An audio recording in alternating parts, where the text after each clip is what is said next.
Good evening, ladies and gentlemen. Welcome to the Board of Sewer Commissioners meeting. Today is May 9th, 2024, approximately 6:35, and we're located in the Multi-Service Center, room 520, formerly 320. And we have a Zoom link, so if you go online and you can see the ID and the password to that, and we're live. So I'll call the meeting to order. We have a roll call, please. Jim Gibberti, present. Bernie Pigeon present. Sandy Slavin. We have 3 present, so we have a quorum. Going on to meeting minutes. September 28th.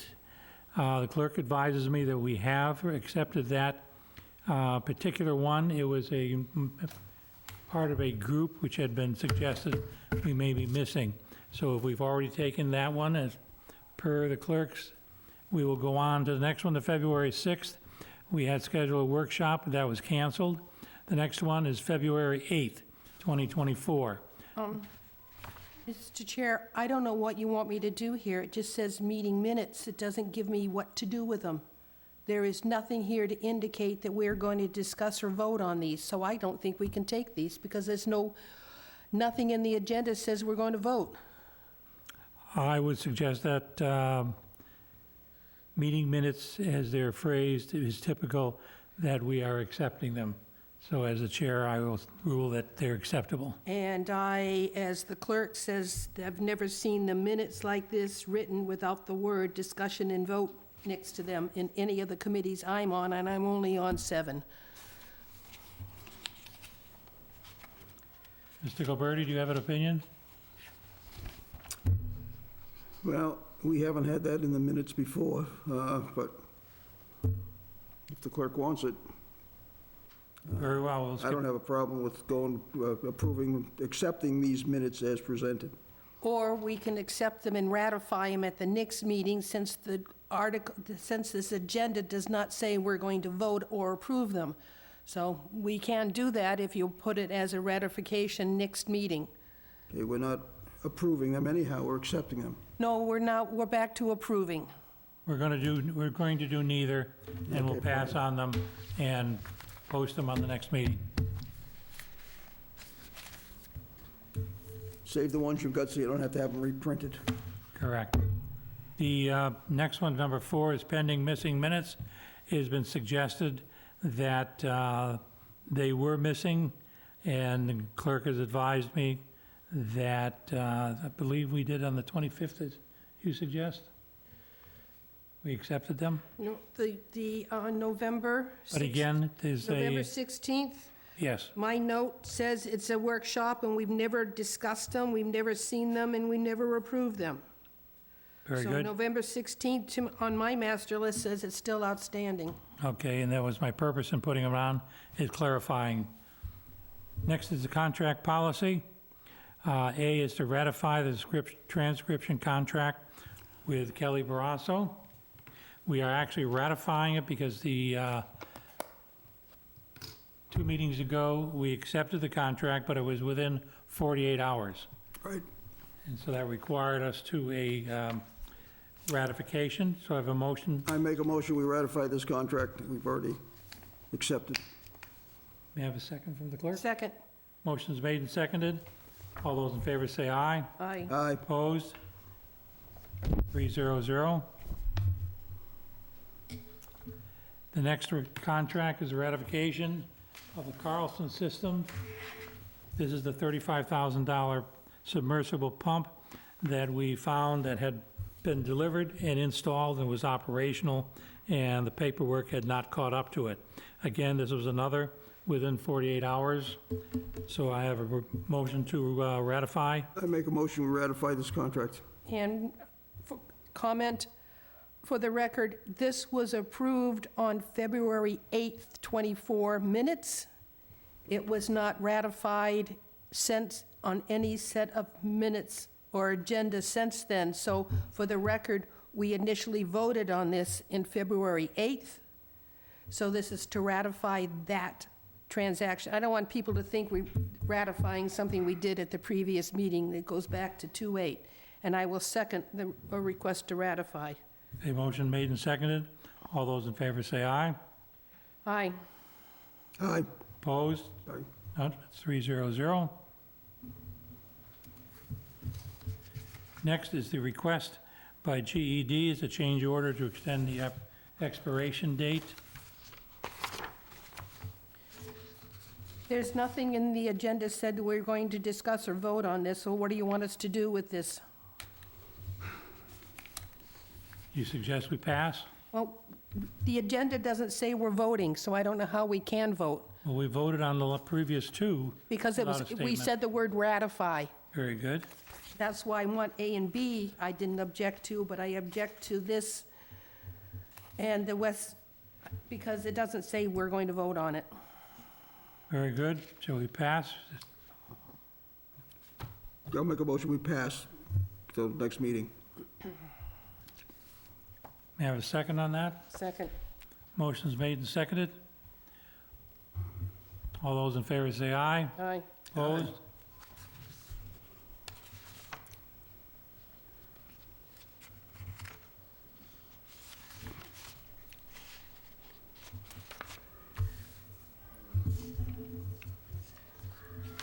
The Weston and Sampson clarifiers and headworks, I have, do not have paperwork on that. I apologize, I had noted that earlier, and I had talked with Marie, and she was going to get the paperwork for us, and I was to remind her, and unfortunately, I did that. I have- apologize, so we'll pass on that. I have paperwork on it. Beg your pardon? I have paperwork on it. Oh, wait a minute, perhaps we do then.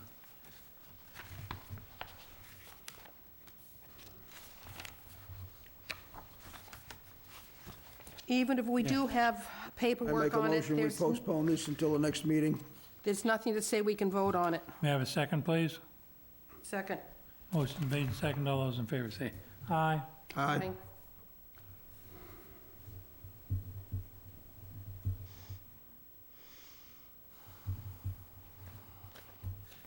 On the next item is abatements.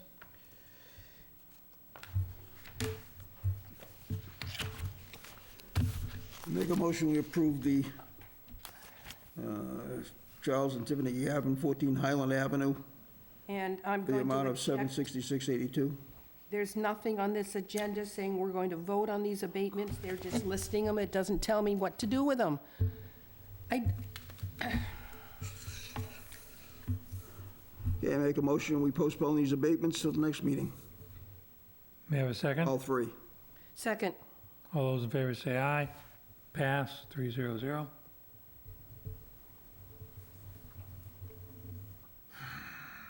Item 7, sewer remodeling request. Scott, the director of the department, has different requests that come across his desk, and they're very confusing insofar as there's the moratorium, and we have various exceptions to it. In and of itself, they are confusing. You wish to comment on anything, Scott, as to the quandary that you have to address with these issues? Yes, I had sent a format of what I would like to do moving forward. Could I discuss that? Yes. So the quandary I run into is if you have a vacant lot with a stub on the must connect list, there's no restriction on what can be built on that property. Meaning you could get a significantly bigger house than the one next door, like a 5-bedroom house. And if the house next door wants to add a bedroom, we have to say no, but the person with the stub and the design gets to move forward with what they can put on that property per the planning commission, sewer board, building department. So my proposal would be that we change the blanket moratorium to allow existing residents to add a bedroom. Because typically, adding a bedroom means you're basically just giving someone that already exists, that has 2 people living in a bedroom, their own bedroom. It is what people are most likely shooting for. That's a difference in splitting a house from a single family to a 2-family and adding a bunch of bedrooms. That's a different situation, but on a single-family residence, I think it makes sense to lift the moratorium to allow the bedrooms to be added where requested on our sewer system. We have the capacity to handle that. In addition, I would say move forward with the 40B. It's a necessary piece of real estate that needs to happen in town to allow people to afford to live here. I think that was really the crux of it, just allowing for those two things to happen. Down the road, I would also like to do something with the EDUs. We discussed that too, or no? Is that different? Go ahead. So the idea would be, when people want to build on these vacant lots that have a stub, that one EDU is restricted to 3 bedrooms, and each bedroom beyond that adds a percentage of an EDU, so that we can amortize additional flow that would be beyond just a standard single-family house, which I would say is 3 bedrooms. This wouldn't affect existing houses or existing people. However, if they wanted to go and add from a 3-bedroom house to a 4-bedroom house, under the new guidelines, that would kick in. So an addition in that respect would add to the EDUs that we already have. And I think that there was a third thing I actually didn't bring. So you would add, let's say you have an existing person with 3 bedrooms. Yes, They want to add a bedroom. And they currently charge 1 EDU. If they add the bedroom, they could be like a 1.2 EDU. correct, That's what the gist of it? yes. That would, yeah, it would eventually, what it does is it incorporates a separate billing system, because they are now on a fractional of an EDU. So we're adding it, so every time a current user adds, they become into the new billing fractional again. And I think it's possible. Only once they've passed 3 bedrooms, but Yeah. yes. How many requests do you have to add a bedroom that would not exceed a maximum of 3 bedrooms a unit? 5, 6, 10, I would say since I've been here, probably 6, 6? maybe 10. And they would not exceed 3 if they added the bedroom? To my recollection, there are at least 5 of the maybe 10 that fall under that, where it's a 2-bedroom house and they want to add a 3rd bedroom. But if it's a 4-bedroom house and they want to add a bedroom, we would be considering your change in the EDU schedule. Correct, allow it, but change the EDU schedule. Because again, they're likely looking to allow someone that's already sharing a bedroom that exists in the house and using the flow. Because again, Title V is based on 2 bedrooms, 2 people per bedroom. So if we were to consider this, I would recommend we accept the change in the EDU schedule, then discuss the addition of a bedroom, and therefore we've covered if it goes from 3 to 4 or 4 to 5, because we've already talked about a change in the EDU rate. Yeah, I think you could do those at the same time. But you're right, I would not do one without the other. They have to go together. Yes. And I think changing the EDU schedule like that will not restrict growth, but it will charge properly for growth within the town. And it allows you the opportunity where I know there has been requests, there hasn't been a lot of requests in my time, but I had understood there were more requests, but there's been at least 3 requests in my time of 6 months here that your retirees, that people that have a 2-bedroom house maybe get a break on their EDUs. This may provide the next step where we could evaluate and create a system to evaluate reducing the EDU rate for the people that are on fixed incomes. Well, that's going to, I would say, I don't know how you're ever going to begin to identify that, or seniors or anything like that. Well, I think you'd have to evaluate it as the requests come in and create a template. That way it's not too subjective. So one of the things to consider, that if somebody comes in and asks for a reduction in the EDU, they could say, I only have 2 bedrooms. Can you make me 0.9 or something like that? As opposed to determining who lives in there, just how the particular dwelling is being used with only 2 bedrooms versus the standard 3. I don't think we need to do Yeah, I that wouldn't discussion at this point. It's- I mean, right now, we're looking at Well, the I don't know increase. how you're going to We're looking at find, the increase of new, we're not looking at going back well, that's on what's existing. not At the what I'm, moment, we're looking at the increase of new, yes. which but- is what this is. That discussion of going back, that's a whole separate discussion that doesn't apply to this at the moment. I just don't want it be identified, we can't do it based on income, we can't do it based on age. So I say, that's a discussion That's that's all another by one. itself and But- separate from this.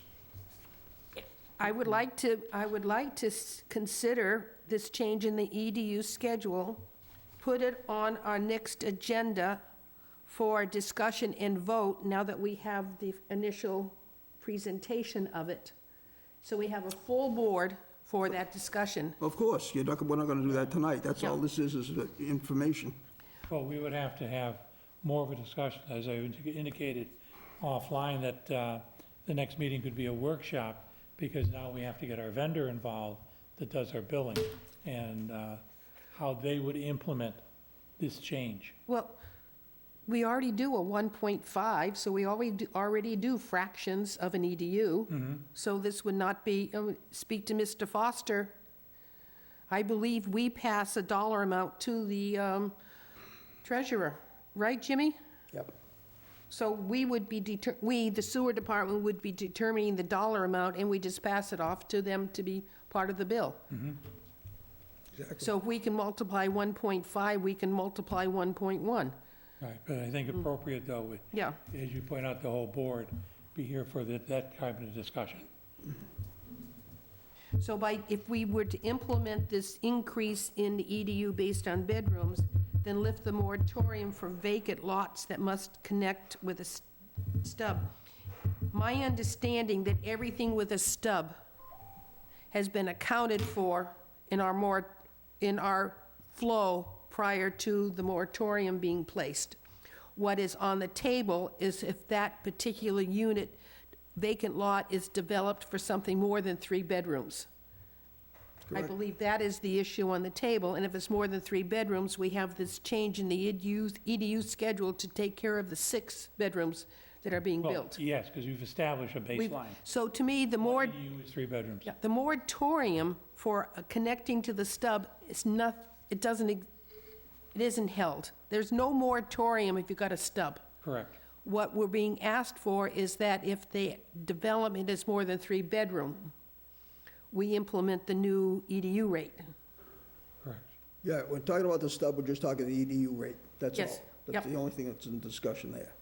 But to me, I've existing always stub. been told that everything with a stub has been accommodated in It our. has. Yes. It's based on the 330. So we haven't Based on held, It's based on the 3-bedroom, so Yeah. all we're talking about there Is- is that the existing stubs are limited to 3 bedrooms.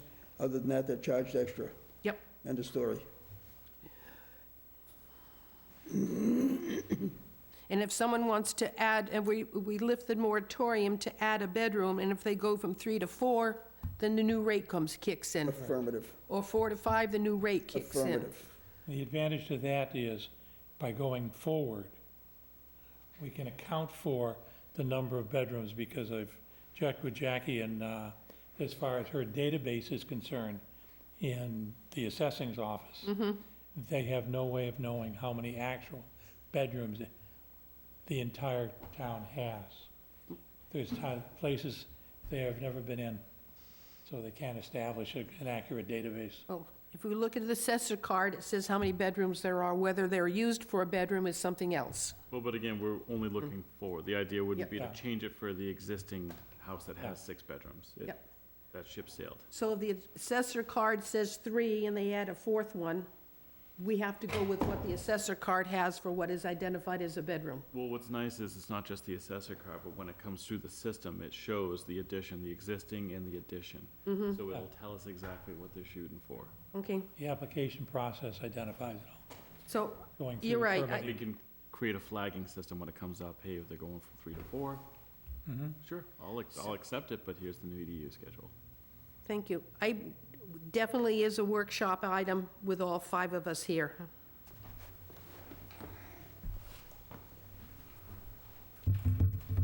Okay,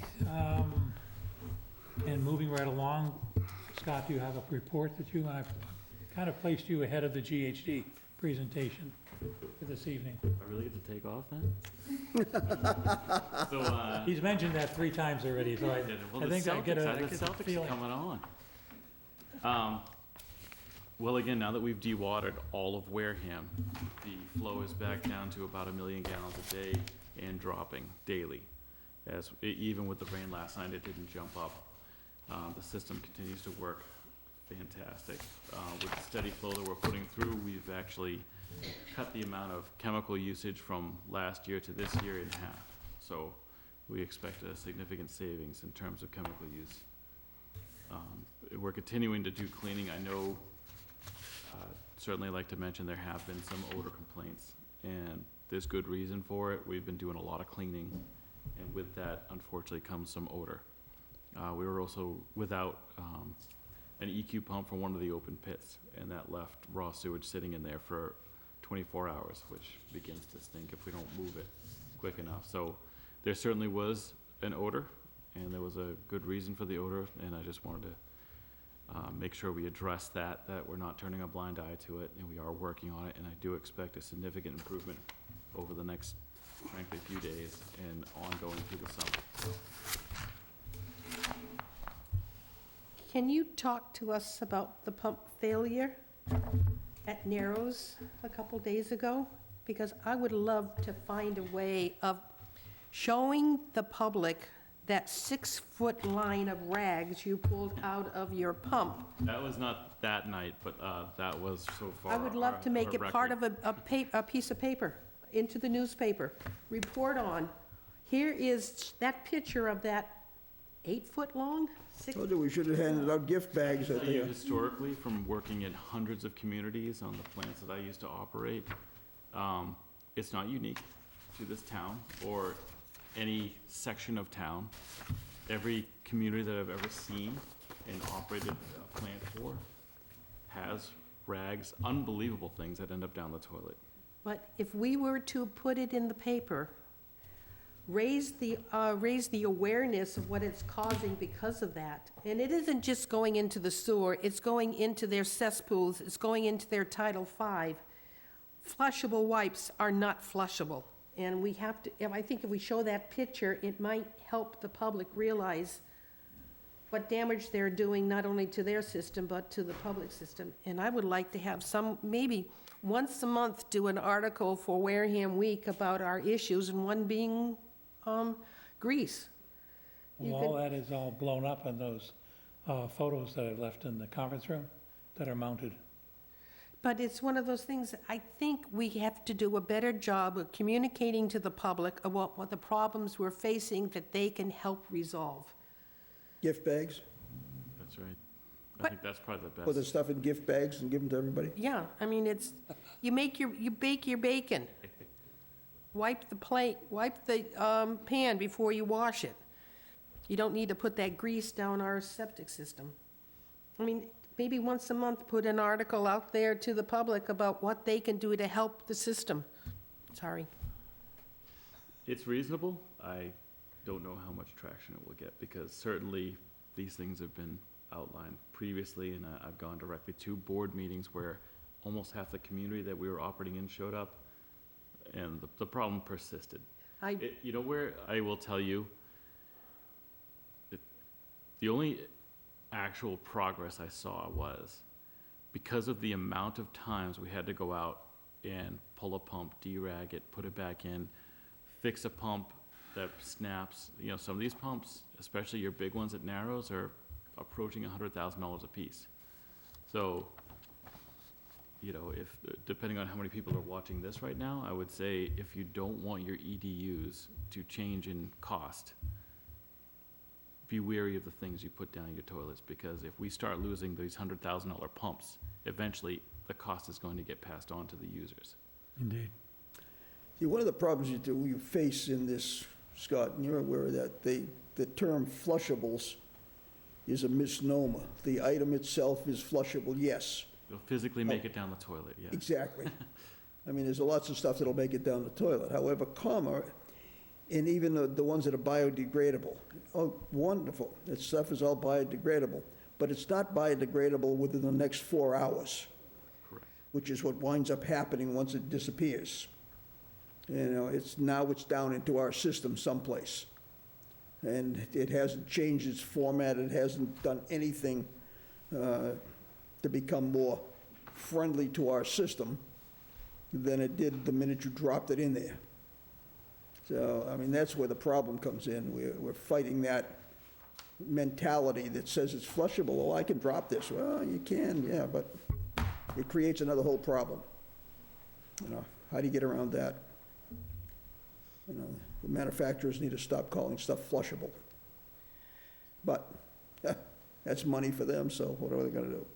I heard a new ad on the TV a couple days ago about a flushable cloth for men. And I'm saying, why is it now all of a sudden flushable? So there was just one more cringe about what else is going to be pushed down into our system. It's another thing for the gift bag. Yeah.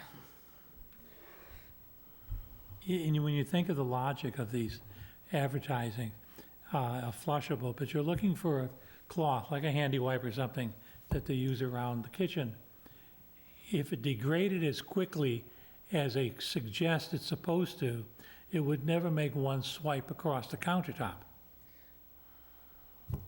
It's true. Because by the time it gets to Scott's primary location, where his office is, Yeah, not my house. it takes about, I think, about 3 to 4 hours from the furthest away from the plant to the plant. There's not enough time, and it's not exposed to the air or anything. But anyway, anything else regarding that issue? Moving along, and thank you very much, Scott. Would you mind staying for the rest of the meeting? I'll be here, yeah. Thank you. Are you able to? Sure. Okay. The next, we have a formal presentation by GHD for a report, the Comprehensive Wastewater Management Plan. We are required, the federal law, by preparing these every 20 years. And this is our the second anniversary. We have the first one was prepared in 2002. Now we here are 2024, and, excuse me, we have the formal draft.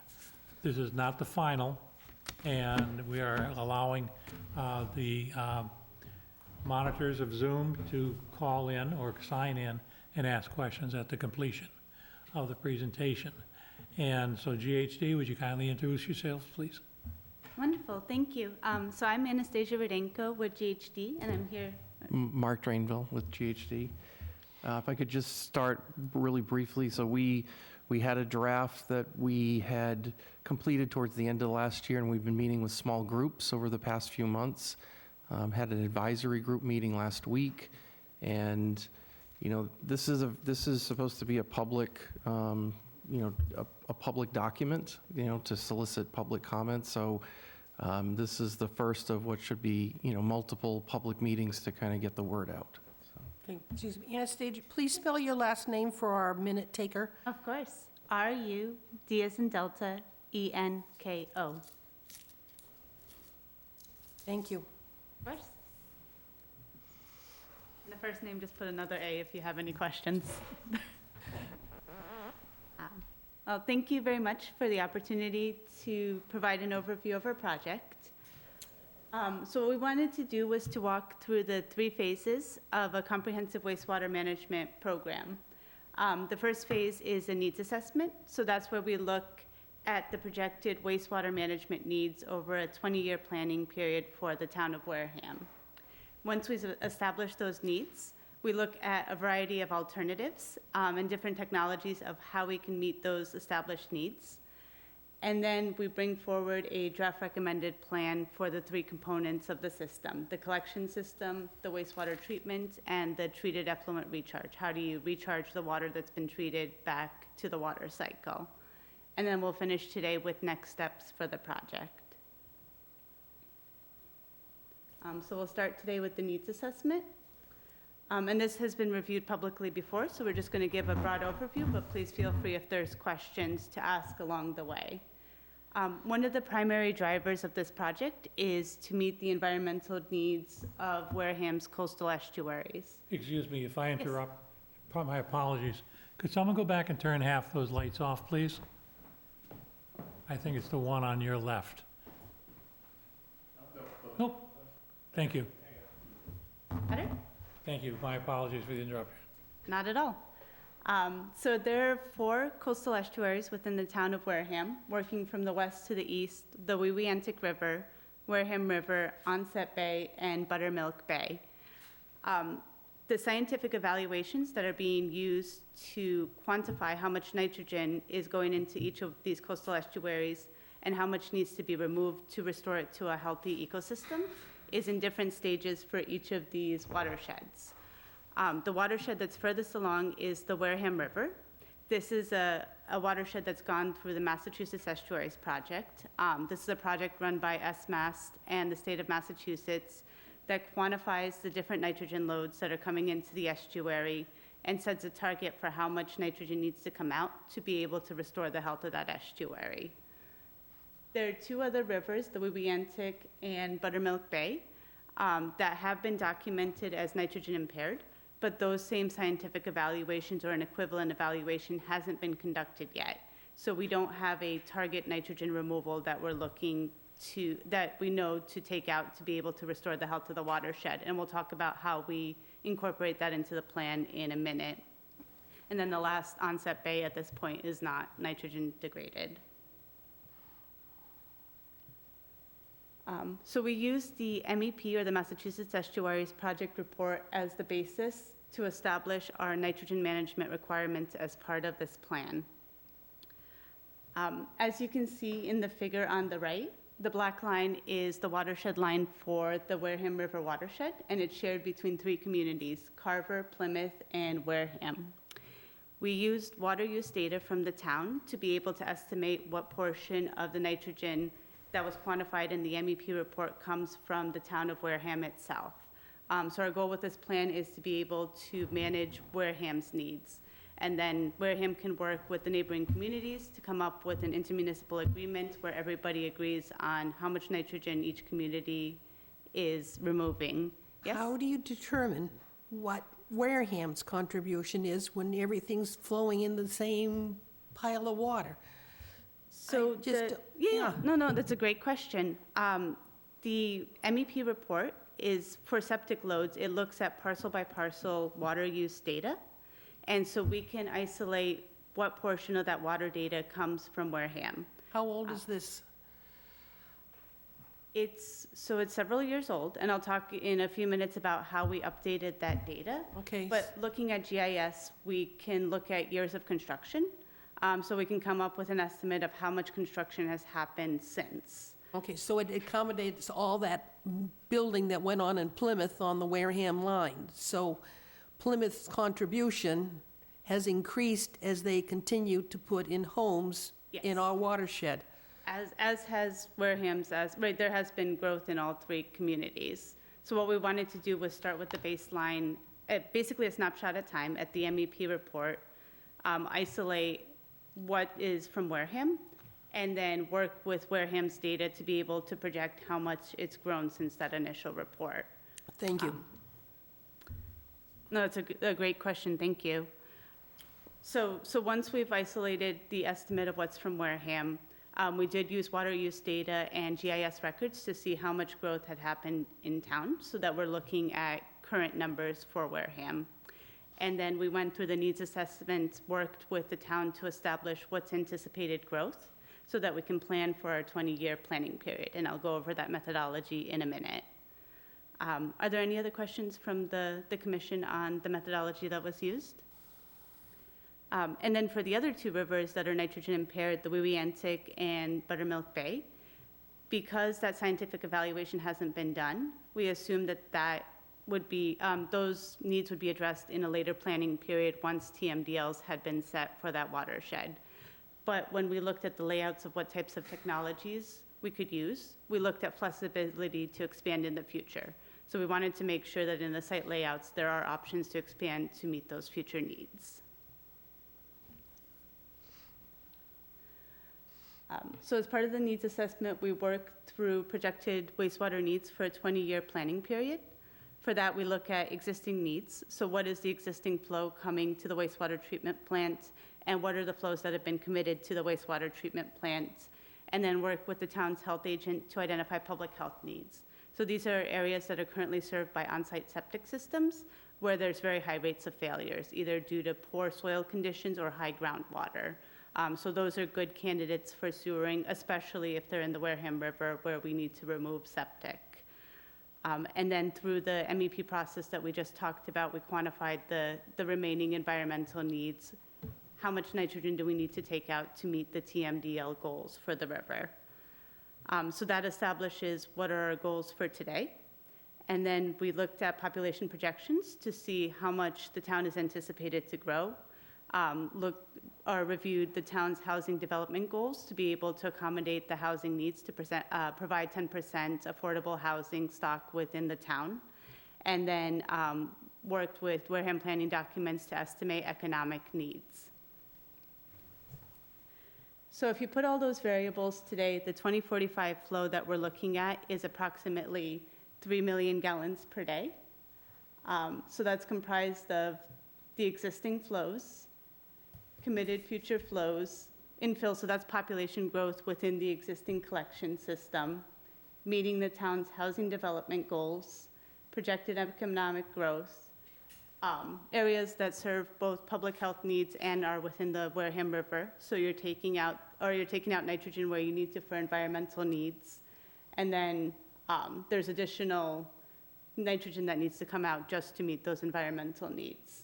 And then the last component is an undesignated growth allowance. So that gives the town flexibility for unknowns that we don't know at this time to be able to manage that flow in the future.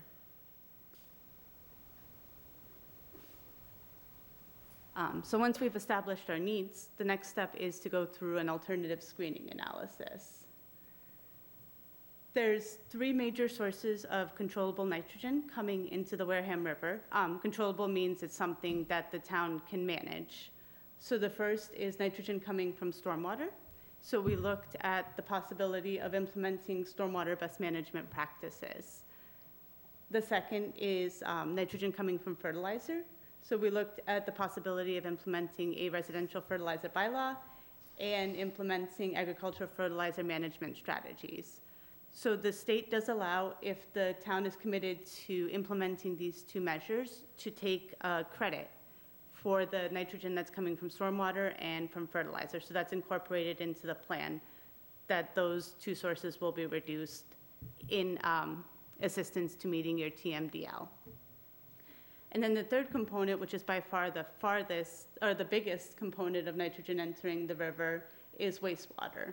So we looked at 4 principal technologies, the use of innovative and alternative on-site septic systems. So these are septic systems that are designed to reduce nitrogen, that are on individual properties, expanding the existing centralized system, the potential use of satellite facilities, especially in areas that are further from the existing collection system, for example, to the north of 495, and then the opportunity for regional solutions.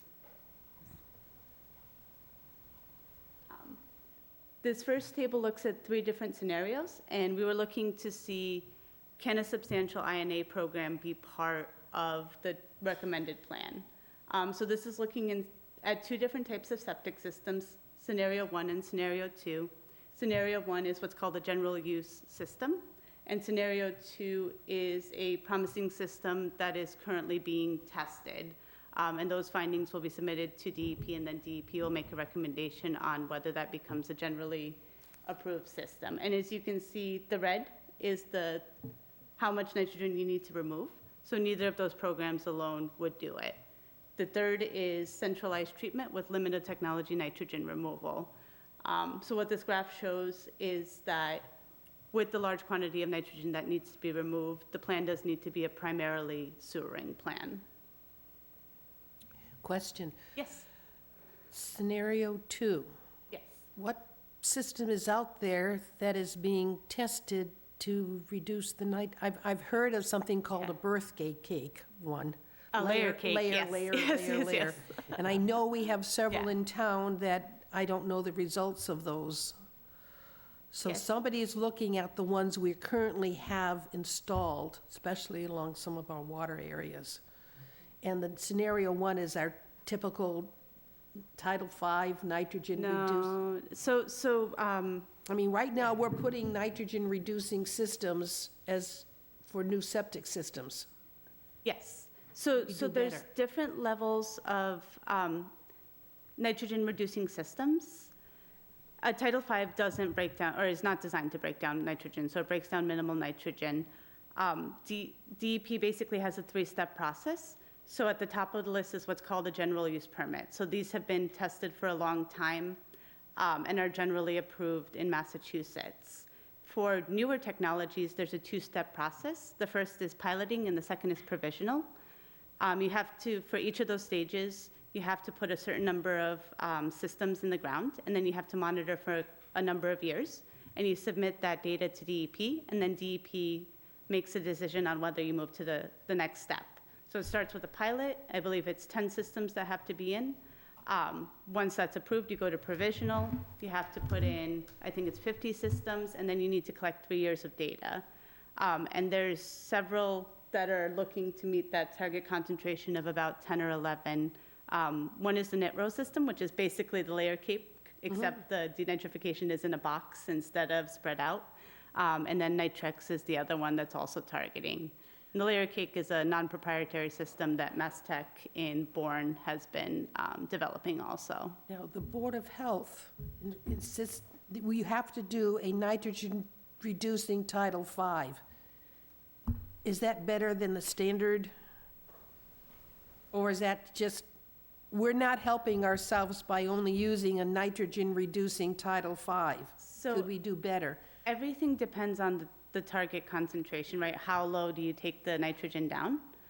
So I would recommend including a target nitrogen concentration that you're trying to meet. Because as you can see from these two, both of these are INA systems. One takes out twice as much nitrogen as the other, right? Like one's discharging at 19, almost 20, the other's discharging at 10. So there's a big variety in the INA systems, the nitrogen-reducing INA systems that are available. So to make this work, we need the Board of Health to come online to insist on what systems are installed. To specify, yes, Yes. yes. Okay, thank you. Anastasia, Yeah. does any of this apply to what's being tested down at Otis? Yes, so that's actually where a lot of the testing for the provisional system started. And they've tested both of the systems that I mentioned, as well as they have some promising got new a- ones they've that got a are bunch of still a others little down there, earlier too. in development, yeah. So there's a lot of innovative research that's being done to try to make these systems work. Any other questions on this?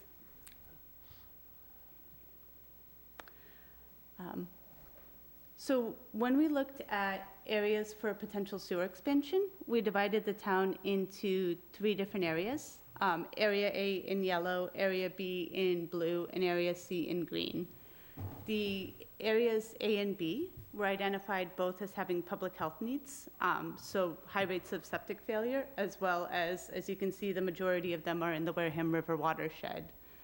And then Area C were areas that were identified to pick up the remainder of the environmental need that's needed by the end of 2045 to meet the TMDL.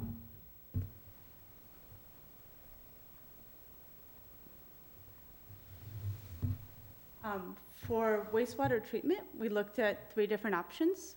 So the first is to expand the centralized water pollution control facility at 6 Tony's Lane. The second is to look at potential for satellite treatment facilities, and then the third is to look at potentials for regional partnerships. So this is a photo of Wareham's existing water pollution control facility. It's currently operating close to its design capacity, so it would need to be expanded to accommodate future growth. And additionally, a lot of the equipment is close to the end of its design life. So there are age-related improvements that are needed to keep the system operational.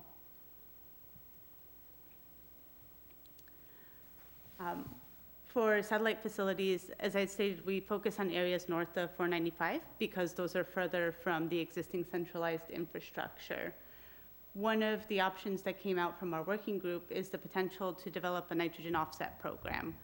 So there's a lot of large tracts of land for potential developments to the north of 495. And the idea would be if a private development came in, they would have to do a nitrogen offset. So they would have to manage the new nitrogen that they're generating and would have to also collect and treat municipal flow to basically be nitrogen neutral. So this is an option that would require a regulation or a bylaw to be implemented to be able to have this program work. And then the town would also need to monitor growth and see, are these private developments actually coming in, and are they coming in enough quantity to be able to manage the municipal growth that's needed in that area. The other opportunity that we looked at is a potential regional opportunity. So there is a private wastewater facility owned by Makepeace just north of Wareham, immediately north of the Shangri-La neighborhoods. And as part of this project, there have been some preliminary discussions on the possibility of potentially sending municipal flow from Wareham to that facility. So this is an option that would require town negotiation to establish that agreement, and then for the construction of the collection system. So one aspect that I wanted to touch on as part of this plan, an important component is the adaptive management plan. So there are options like the two that we outlined with the regional option and with the satellite facility that require further evaluation. So the adaptive management program allows you to continue those evaluations in parallel and then outlines key milestones where you need to make a decision and decide how the plan is adapted based on what's come out of those evaluations. So just very quickly, basically it allows some of the assumptions that were used to go into the plan to be continuously monitored, such as there were assumptions on how much population and economic growth there'll be over the 20-year planning period, progress on anticipated projects, such as has that nitrogen offset regulation been successfully passed, and then also the water quality monitoring program. So as part of this plan implementation, this is a dynamic system, and it's very important to monitor the Wareham River and see how it's responding. And that'll allow decisions to be made on whether future phases can be delayed or whether it needs to progress as it's laid out in the plan.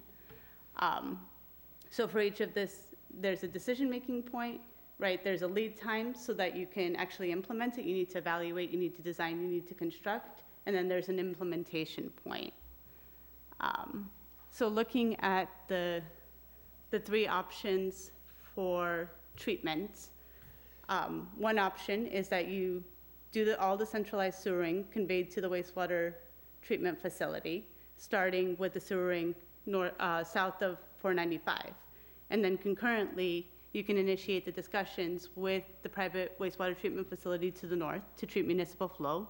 And you're looking to establish the quantity of flow that can potentially be treated at the facility, and that will allow for a cost evaluation to be done to see is that more cost effective than expanding the plant to the south. And then also concurrently exploring developing the nitrogen offset regulations. And then as you go down, there's a milestone, right, where you need to make a decision. Should the regional opportunity be pursued, or should you change tact and continue sewering to the north and bringing it to the centralized facility? And then the same concept with the nitrogen offset program. Can it be implemented, or is there another approach that needs to be taken? So this is just an approach that allows multiple evaluations to happen and allows the town to be able to identify the most cost-effective option based on those evaluations.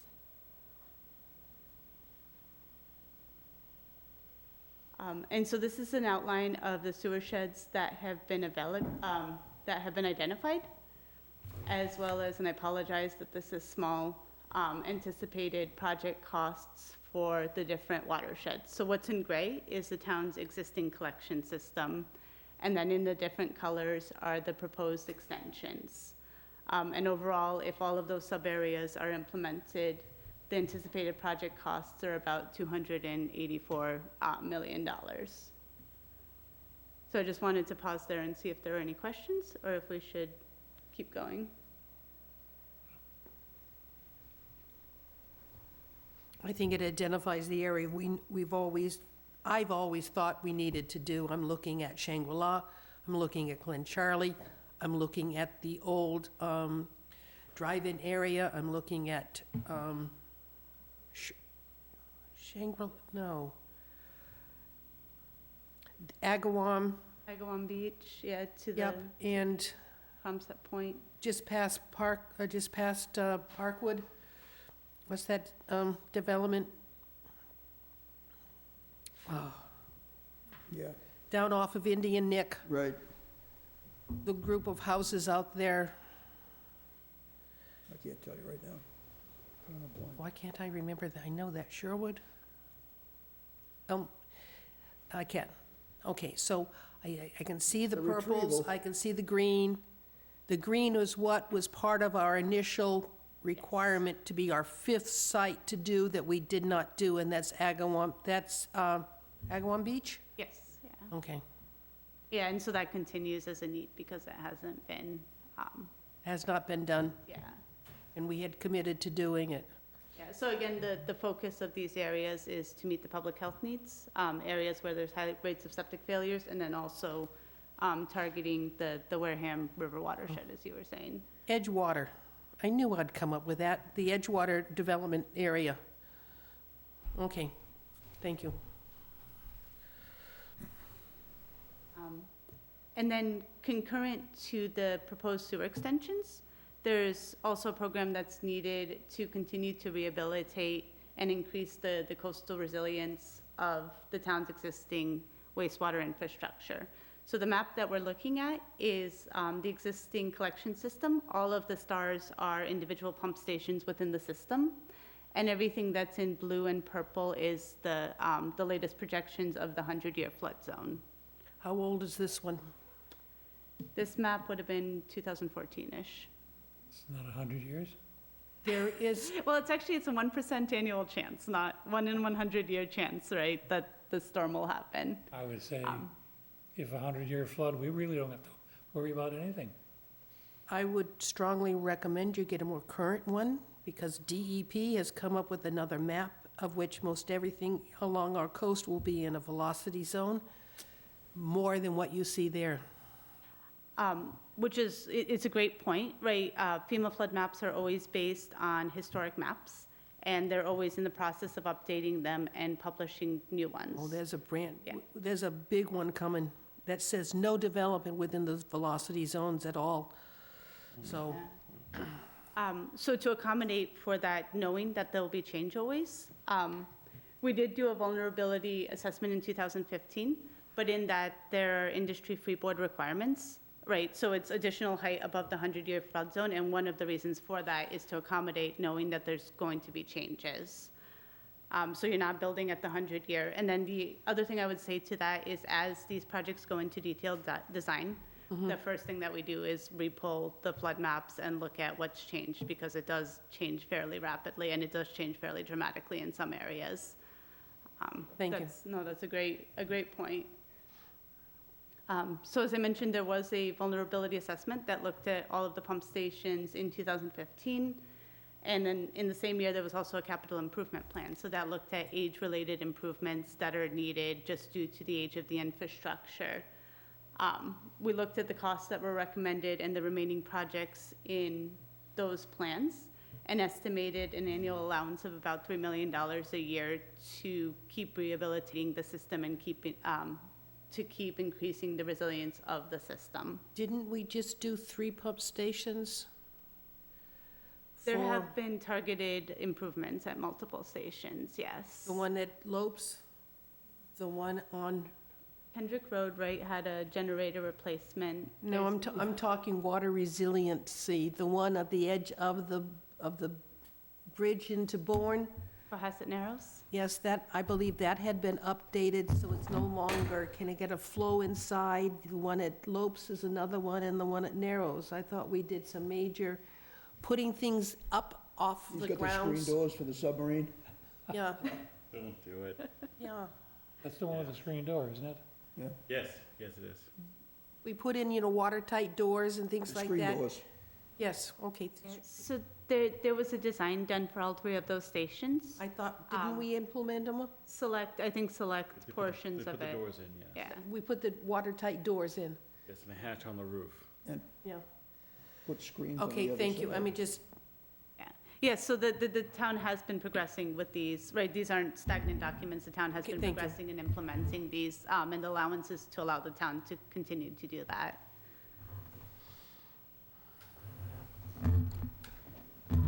For the centralized treatment alternative, so looking at how can we expand the existing wastewater treatment facility, there's two portions of that process. The liquid process, how do you treat the wastewater, and then the biosolids, which are the residuals that are generated by the wastewater process.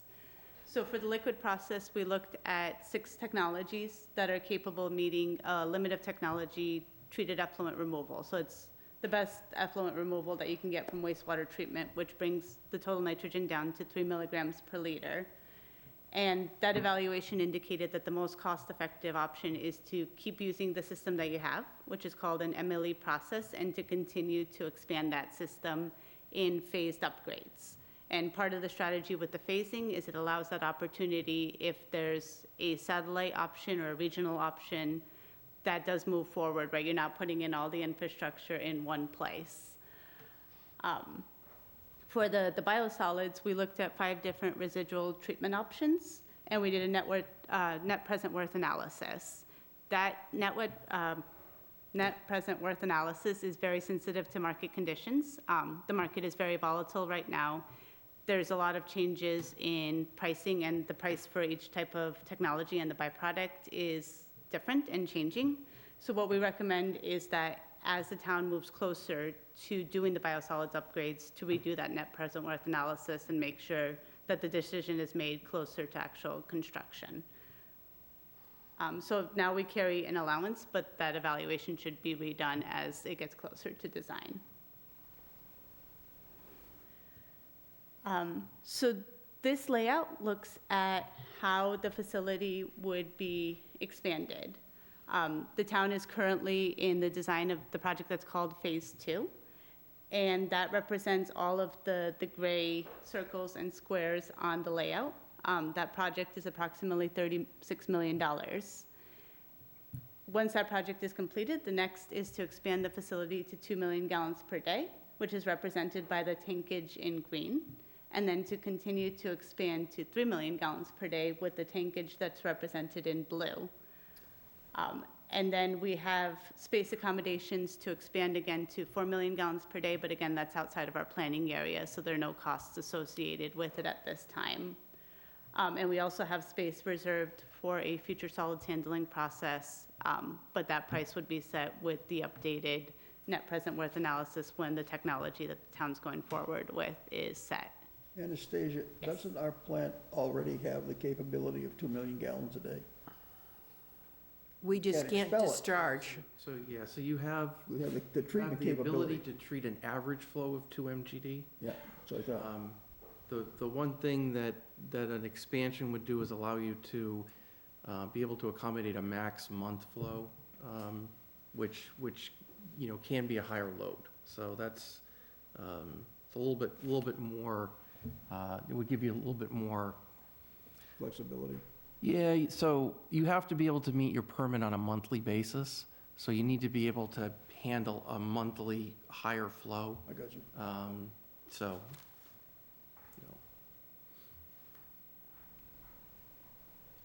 Now, with the plant as it exists, as we make an improvement to it like we're doing with the headworks, can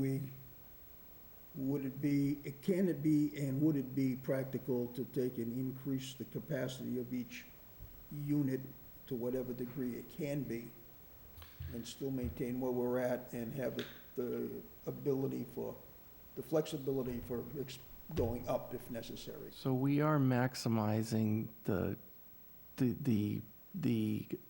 capacity Right. to the greatest extent. Okay. You know, there are, I'll give an example, in the preliminary treatment of the Headworks building, you know, we're working within some constraints, like a wastewater channel, and there are limitations as to how much you can squeeze into certain things, you know, but we are maximizing to the, you know, Okay. greatest extent that we can. Okay. Any other questions on this? If I could just add one thing before we leave this. So the one clarification I would add is that the clarifiers, which can you just, go over the two clarifiers? So those clarifiers are strategically sized to allow you to incrementally increase your capacity at this facility. So the two gray ones that are there are sized for a 2 MGD flow at that facility. You would add more if you incrementally would add more flow there, okay?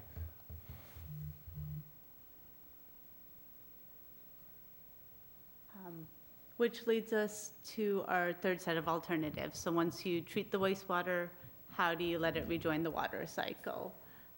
We looked at 3 different options. The first is to increase the discharge to the Agawam River, which is how the plant currently discharges.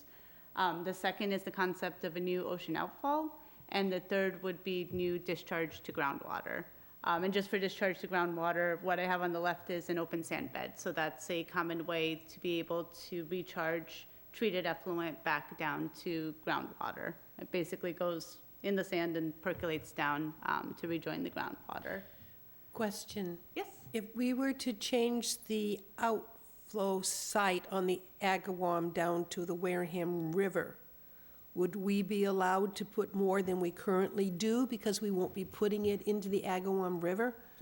Potentially. And so I've actually talked to Jim Churchill, who did the hydrodynamic modeling for the ocean model. His model does extend past the Narrows, so we can evaluate how much tidal flushing you would get and if that would allow for more discharge. Because anything's better than what we're getting for tidal flow in the Agawam River Yes. if we took it a little further toward, Yeah, that's a great concept, and that's a concept that Scott's brought yes, up. very, Yeah. yes.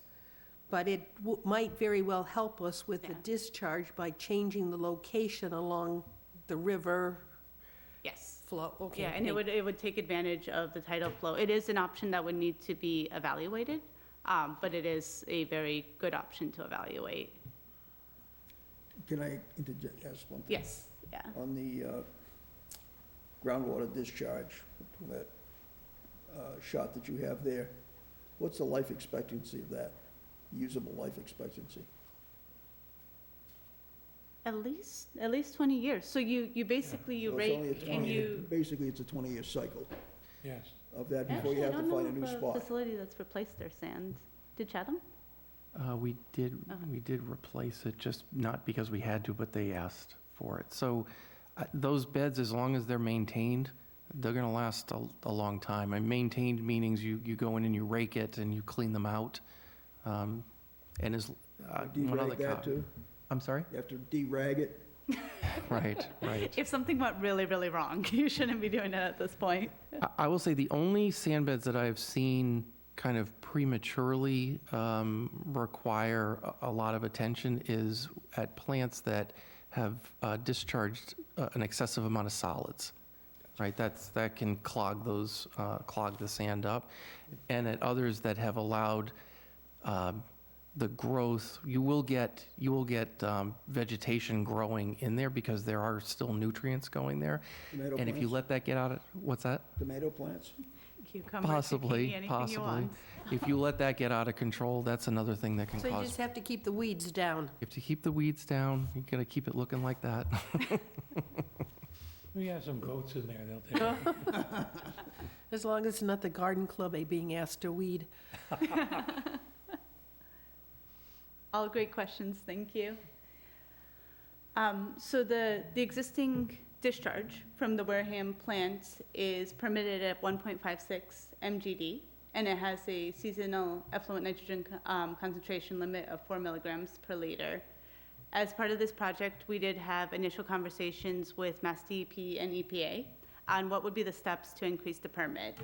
And there's, the first major step is to have a plan that demonstrates that you can meet the TMDL in Wareham River with the increased discharge.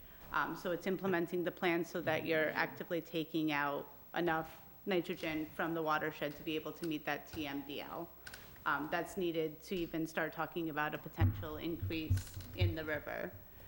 The second step would be what's called an anti-degradation analysis. So that looks at what is the impact of that increased discharge in the river. And if that's positive, then you would do a permit application for increased flow with DEP and EPA. And that same methodology would be used whether it's the existing outfall location or further downstream in a better tidally flushed area.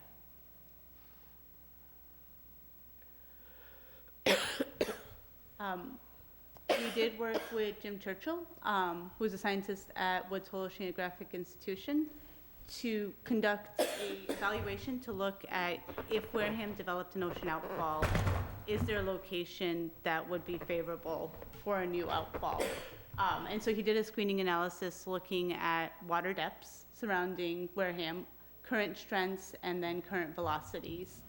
And what he found is that the strength and the velocity is relatively weak over most of Wareham. And then, not surprising, the strongest velocities are along the canal. So the next step in this process would be to do site-specific hydrodynamic analyses with the flow rates that are being projected to see what the impact of those projected flow rates would be in this area in Wareham. And you can see the locations that have been preliminarily selected with the red dots off of the southeast corner of Wareham. That looks like the very end of Great Neck Road. You know who lives down that way? Who? I wonder. I noticed in the analysis, though, points that they seem to keep themselves within the confines of the Wareham borders. Yes. Any particular reason they haven't gone further out? So they could. The scope was to see within Wareham's waters what would be the best option. But they seem to have limited themselves Yes. to within the borders of it. Yeah. The potential of going further out is still existing. I mean, you're after primarily depth. Yeah. Oh, so you're saying going further into Buzzards Bay? Yes. Yeah. Or further up the canal. Say it, Thorn. Is that what you mean, Bernie? You talking about the? No, in terms of just going further out into the ocean, Yeah. let's say, you drop a line a mile out, you can get your depth. And you don't Yeah. have to worry much about turbulence because you have such great depth. So outfalls do get exponentially more, or they get more expensive the further out you go. So one form of installing is called horizontal directional drill. A mile is further than what you can do with that, so you actually have to open cut the end portion of it, which would make it more expensive. Right. But that is a concept that could be evaluated and priced out to see, well, is that, yeah. In your case, say it more expensive. We're already quite expensive if we go down the railroad track. Yes, For example, yes. as compared to what is the cheaper one. Yeah, and really the cost of, right, we need to lay it out, look at what it would look like, and cost it out. Yeah, if it's a So, valid yeah. possibility, Yeah, it's worth absolutely. putting it on the yeah. list. Because the biggest advantages of an outfall is you're getting those nutrients completely outside of the Wareham River watershed. And then it has more potential for capacity than the other options that are being evaluated. Isn't a benefit of the two red spots and even in the canal itself, the fact that you're going to get a greater distribution of nutrients going out of Buzzards Bay? So it will disperse very, very fast in this area. So it'll be below background, or it's anticipated to be below background concentrations in a very small area. We haven't done the modeling with flow to be able to evaluate that, but likely it's a very small area.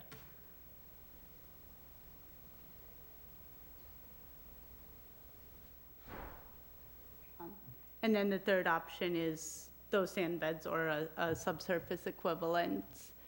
So we did do a screening evaluation with a refined model based on the USGS regional model. We did a screening analysis to look at potential parcels. There were 3 that were identified, Deacon School, Westfield, and 95 Charge Pond Road. We did field investigations, and 2 of the sites have fairly high groundwater, which would limit the amount of recharge that could be discharged at that area. In order to continue this evaluation, so that when you recharge groundwater, you're forming a localized mound, and at all of these locations, it's going into a wetland system, so you would need to do field investigations to look at what that wetland system is, quantify the species, and be able to assess whether that wetland is resilient to the anticipated mounding. So can it handle the increase in water level, or would that destroy or convert the ecosystem that's there? Or impact everybody around it, that all of a sudden has a higher water table than Yes, occurred so that in- absolutely, yeah. And that's one of the things that would be assessed as part of the evaluation. So of the 3 sites, what looks like the most promising? 95 Charge Pond. So that's immediately north of a municipal site. It's closest to the existing facility, so it's the shortest distance to park from the plant. It has the highest depth to groundwater. Is that where they were trying to put the horse track? No, that's all Great Pond. Sorry. Notice? No, Yeah, I don't think. right behind no. the plant, It's right behind the maintenance building. Garage, yes. That the Great Pond was. where- Probably close to 0.25 solar panel they just denied. Sorry, go on. And it does have a cranberry bog system on both sides, so there would need to be more evaluation to see how that mound would interact with the cranberry bogs. Well, to Sandy's initial remark when we started, the direction of flow of groundwater comes from Plymouth and Carver to us, which continues on down to the waterfront. So we're collecting from those 2 communities collectively on our property, so to speak, and now we're trying to put a groundwater discharge on top of that. Yes, so you are reintroducing the Yeah. remaining nutrients back into the watershed, which is a disadvantage of that type of system. Which is in my matrix table. So this is looking at the 4 different alternatives and major advantages and challenges with each.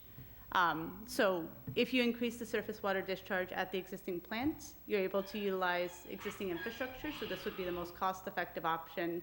However, you are recharging back in the Wareham River watershed.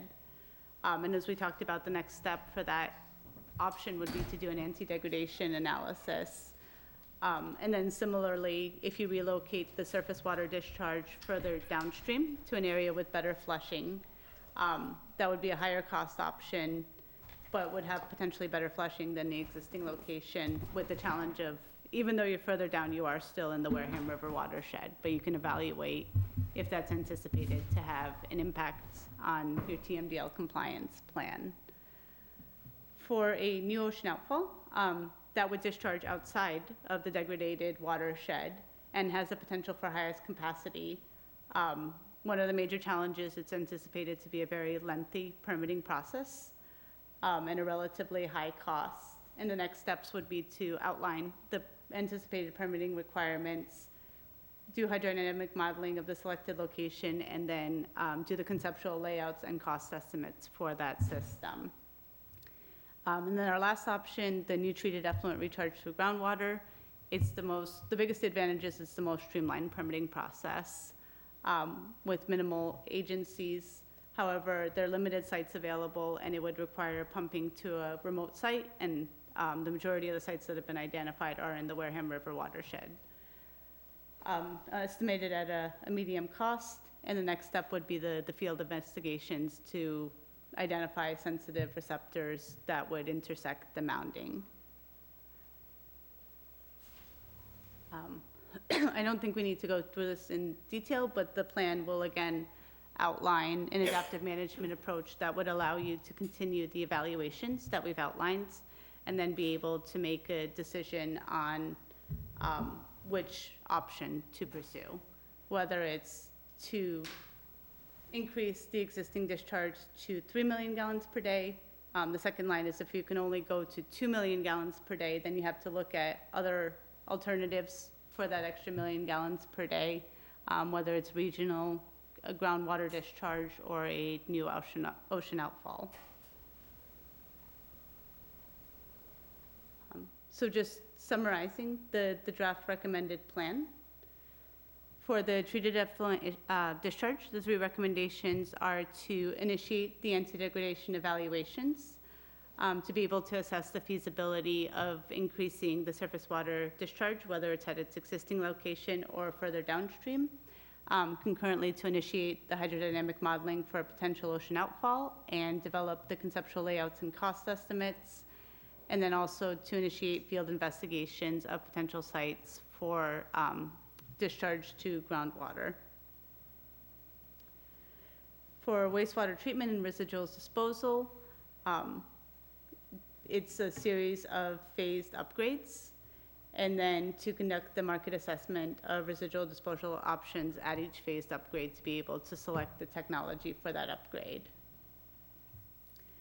And then for the collection system, to initiate sewering south first of Route 495, concurrently to initiate discussions with Makepeace on the potential to treat municipal flow at that facility, and also to evaluate the implementation of the nitrogen offset regulations that we talked about today, and then to use the adaptive management planning approach to decide if sewering to the north that would be sent to the existing facility is needed. And this is a summary of the estimated total project costs with allowances that are being used for some of the evaluations that would need to be conducted. So to the left is centralized wastewater treatment, looking at the series of upgrades both to the biosolids or residuals and to the liquid process.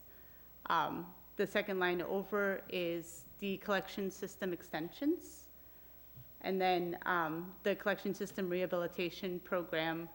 And then lastly, all the way to the right, in this scenario, we made the assumption that a increase to 2 million gallons per day at the existing facility is permittable, and then at 3 million gallons per day, a new alternative would be needed.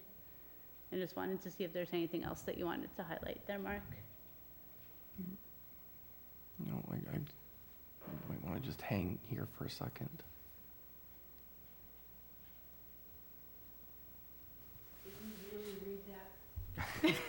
So in the first column, just as a summary, you know, the first column shows phased upgrades of the wastewater treatment facility over a 20-year period.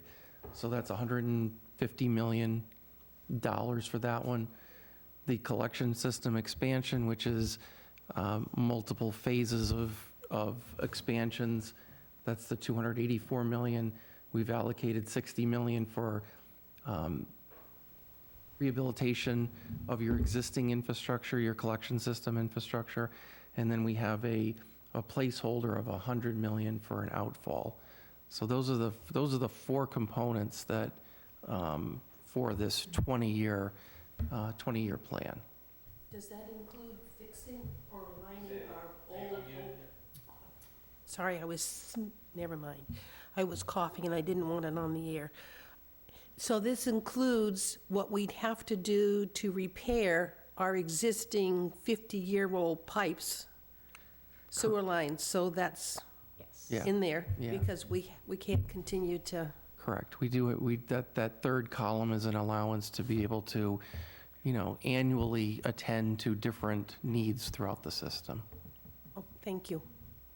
And it also is intended to include resiliency measures. That's the flooding issues with them too. So, you know, this is intended to be a comprehensive look at the system, so.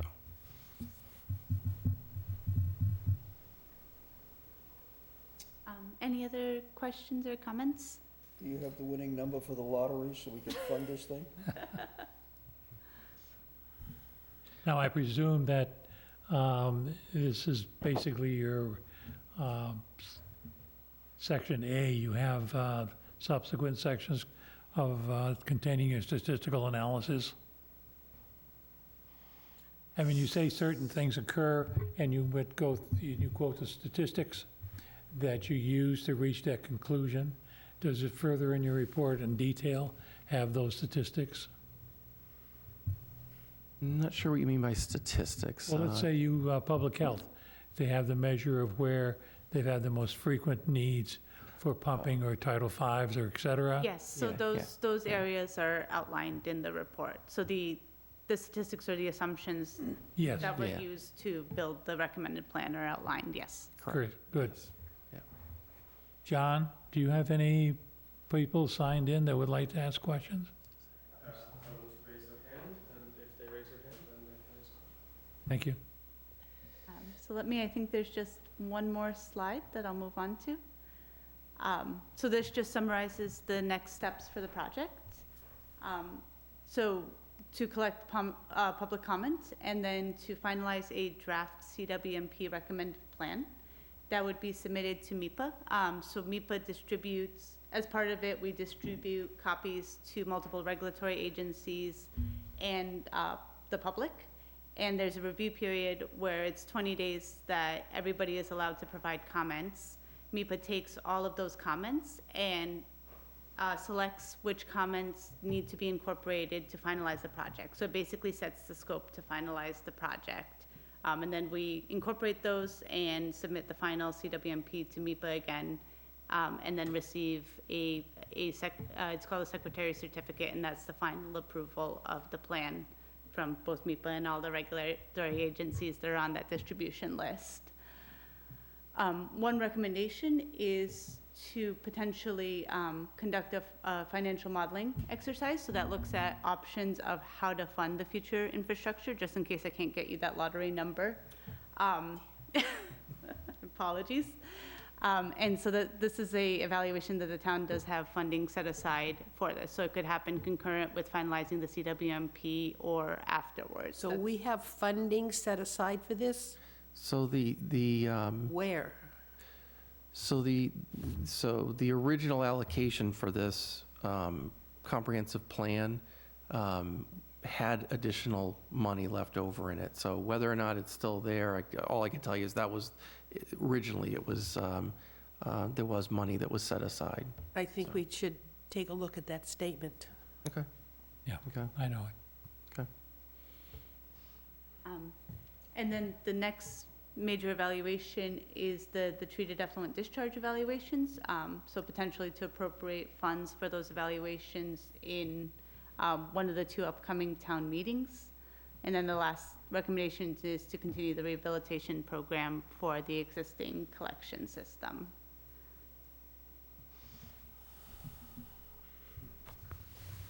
And so I know we've been discussing a lot of questions along the way, but just wanted to see if there were any comments, any questions on the draft plan.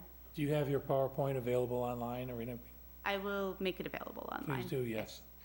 One thing I'd like to ask that you think about is,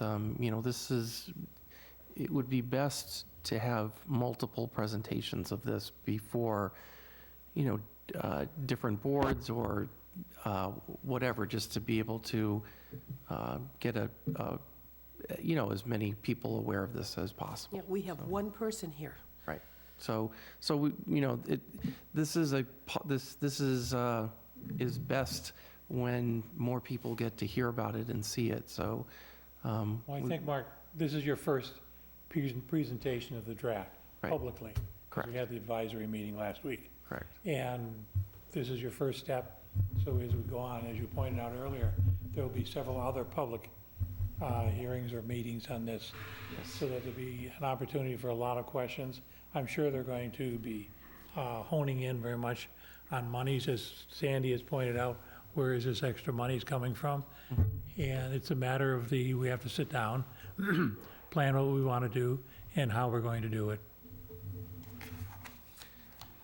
Regarding the financial model, there are, the program costs that you see here are similar to what you see for other communities in this area who have to deal with the same issues that you are here. And so this financial model is something that I'm seeing and I'm involved with in other communities in, kind of look at this over a 20-year timeframe. It helps sometimes to be able to look at the options available, so. A Indeed. 20-plus year timeframe, it could be longer potentially. Well, as you That's point correct. out, it's a 20-year timeframe. We could spend the next couple months talking about the cost of this, Right. and yet one point of it won't be expended till 10 years hence. And so it's kind of depressing to talk about spending $200 million, and you think, no, that's over a 20-year period. Yeah, I want to make sure you understand something that Anastasia just mentioned. We are showing, a comprehensive wastewater management plan is supposed to cover a 20-year, that's a standard timeframe, a 20-year period. This is a large expenditure. We're showing it, you could look at 20 years as being an aggressive timeframe to address this. Okay, so you can, some of the communities on the Cape and others in the Southeast are looking at longer periods of time, like 30 years, for example, to deal with things like this. Just throwing that out there, so. In this kind of atmosphere, we have to project ourselves into the 20, 30-year timeframes. And that's a rationale of how you progress. Any other questions, Jim? Comments? Well, no, I mean, some of the things that are brought up here, we've been looking at and have been involved with for last 9 years that I've been on this board. That being regionalization, and that's, who's gonna be queen of the May? That's what that comes down to. That's always a problem issue. The ocean discharge, we've got a location for that, and that's been ongoing, but that's a cost factor involved in that. And that's Mass Maritime, because they've already got the ocean expulsion. And they would prefer to get out of the sewage business if they can. But they've got the outfall that would essentially tie into if we could get there. So, I mean, that's obviously something that needs to be looked at, probably re-looked at, I should say. Because there's obviously a major financial impact, at least with the way we've looked at it thus far. I'm sure there are other options on that to get there, but And what we can do, so we wanted to provide a Wareham-only option, but we can also elaborate on regional options that may be available. well. Right, it is, similar to many of the other evaluations, it's something that needs to be Yeah, I mean, I pursued. guess the only reason I look at the regional from past history, federal money becomes a little bit easier to get a hold of on a regional basis than it does on an individual basis. So, I mean, you're looking at this, there's a lot of dollars Yeah. in that projection, and I understand that. That's not a negative, it's just, it's there, and it's gonna have to be addressed, and how it will be addressed, bake sales aren't gonna cut it. No. So, Yeah. if we can get federal funding, as existed when this system was originally put in, there's a lot more you can do. But you gotta have a bigger hammer. Sandy, you want to make a comment or I questions? think I've been commenting the whole presentation. Thank you. Yes, you have. Yes, I have. And thank you for the comments. Questions and concerns have been addressed, so I have nothing more to add. Thank you. I think our solutions are is principally, we have to get out of the box and be creative. And that's the only way we're going to solve the problem long-term. It's all new to many of us, too. We are all amateurs sitting here. None of us are in the field. Scott and the two of you are exceptions, of course. but we have to understand that what our needs are, and yes, there's a multiplicity of solutions. Finding the right one that fits our needs is what the difficulty is going to be. But thank you very much for this evening. And you have any closing comments you wish to make? Just want to thank everybody for the opportunity to review the project. Yeah, and I guess I'll just emphasize that we do want to do more of these, and we'll consult with you about other, potential options, other boards to get in front of, other opportunities. So we'll continue to Just a discuss that. suggestion, I found that you increase your turnout depending upon the refreshments served. Or what playoffs are in the process right now. Exactly. This is a tough one Oh, when come you on. take a They look got- at the, They got killed. I think it's been tip-off time already. Yeah. oh, it's halftime already, What time do they start? 8 o'clock? 7. 7, it's early, Ooh, It's halftime. yeah. ooh, So we have to wait till after the playoffs then. exactly. Okay, thank you very much. Anybody, you have a question? You've been through the whole thing? I just wanted to hear the presentation. John, anybody online? Do we have anybody online? One person dialed in. Probably Peter. I make a motion, we adjourn? No, Uh, not yet. What do we got next? I would like to add 2 things to the agenda at our next meeting. You're going to talk about having a workshop, Yes, but I'd like to add it to the meeting, a possibility of changing the time of the meeting. I would like that formally put on the agenda, because we've talked about it and haven't implemented it. Making it earlier in the afternoon for an, as opposed to making it a night meeting for Scott's time frame. And I think it's time, do you still have the conflict? I have a 5:30, but I don't have a conflict if we were to make it 2 to 1, 2, or 4. 3, 1, 2, or 3 in the afternoon. 2 to 4 sounds good. Is that Yeah, comfortable? yeah, I have a 5:30 on the second Thursday, but that's it so Okay. far. But and it's time, we always vote to reorganize every year, so it's that Hey, time. Mark, So, wait a minute. did you put reorganization on the agenda? We do it every year. Yes. And with keeping of that, I'd like to congratulate both you and Jim on your success in getting reelected. Jim had a terrible time. It was a Running against the hard-fought blanks. campaign, that was Yeah. tough. and The you did idea is, very, do I very- have more votes than the blanks? Yes. Well, Blank was coming on strong. Thank you. But welcome back. If you Thank you. both, I think you have to swear in again. I've already been sworn at and in. Oh, geez, I gotta do that, forget about it. James, have you sworn No, in? I'll do that, No? Monday. Then we can trip. can't do it till Monday. I can swear you now. Fine. Swear at Okay, me our next anyway. meeting is May 23rd, and here in 520. Again, Want a workshop before that to talk about Scott's proposals? I think So that that'll we- be the workshop, because I'm going to call a couple people and give them sufficient time to change their schedule or put it on their schedule. For what? So, Join us. May 23rd at 6:30. Yes, time may change, though, because of workshop. I think it may be the first one will move up to 2. I think it'd be convenient for anybody who's invited, because there may be some employees. So it'll be a workshop and a meeting Yes, on the 23rd. yes. Well, a meeting takes care of their business, and then we go to workshop. At time to be determined.